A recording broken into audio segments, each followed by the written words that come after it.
busy dating app scene. Mixed with a transient community, some people who are potentially unwilling to settle into a relationship, and many female-focused Facebook groups will tell you that story. They'll tell you that finding love in Dubai is very tricky, and they even share stories of encountering cheaters on their dating journey. So if you know anything about those, about interesting cheating dating stories in Dubai and Facebook groups, I think Facebook groups are an incredible way for people to share their stories with their online community. In many cases, these Facebook groups are heavily policed by admin to allow for this privacy and transparency.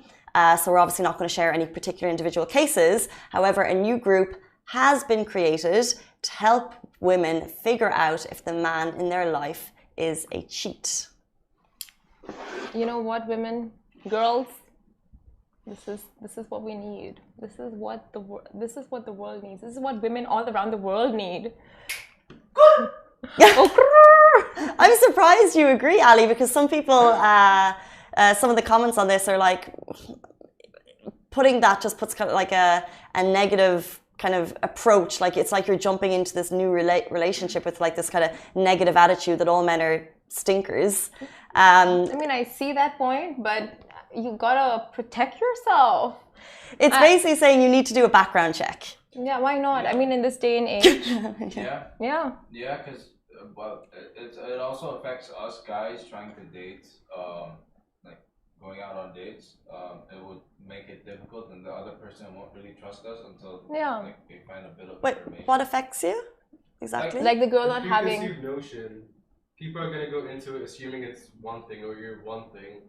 When you're not, just due to... You know, like, okay, I think what they mean is when girls come in not confident of, then like not being secure about the guy. So if they do a background check and they know like, okay, this is what I'm coming into, that's what you mean, right? Yes. But how is so first of all, I should say that this Facebook group spawned from one particular cheating incident. A girl's at a restaurant with a guy, and then his actual girlfriend walks in with her friends. And it's not a singular story, because I think when that story was shared, lots of other people shared similar stories. But that's what social media is for, right?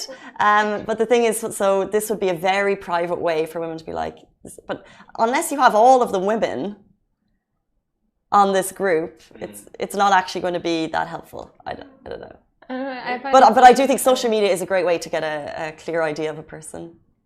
Yeah. If, let's say, raise of hands, if you're going on a date, do you social media stalk them before you go? Of course. Hands up, Ali? Of course.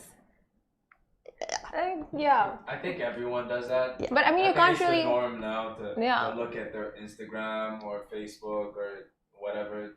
But you can't really tell everything from their social media, because a lot, like, I put up stuff that I want people to see. I don't put up stuff that I don't want anyone to see, you know? True. So, I mean, it's just that outer thing you see, you're like, okay, is this guy cringe? Is he not cringe? What is his vibe like? Is he a vegetarian?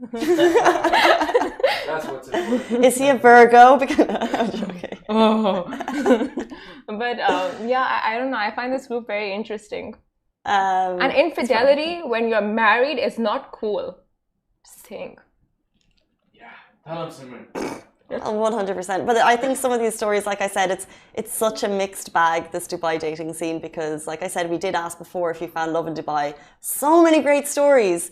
But also, I'm part of a lot of women's Facebook groups, and some of the stories of cheating. I'm not saying this is like a specific sex, but they're just surprising. It's shocking, the stuff that people think they can get away with. But imagine if like the girlfriend, the actual girlfriend, and the person who the guy is cheating on the girlfriend with are on the same group. And that's where like, oh my God, oh my God. Well, that's what they want to do. This is the background check. They want to help ladies out, women supporting women. Who is this guy?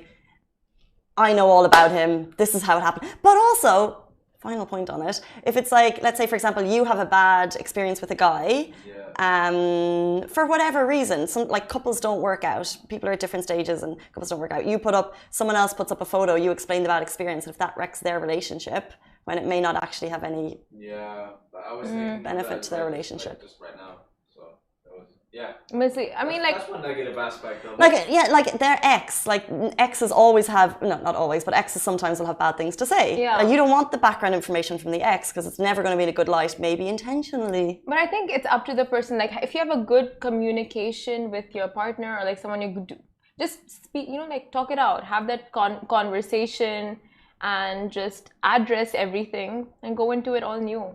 Yeah. Yeah. We're going to move on to our next story, but before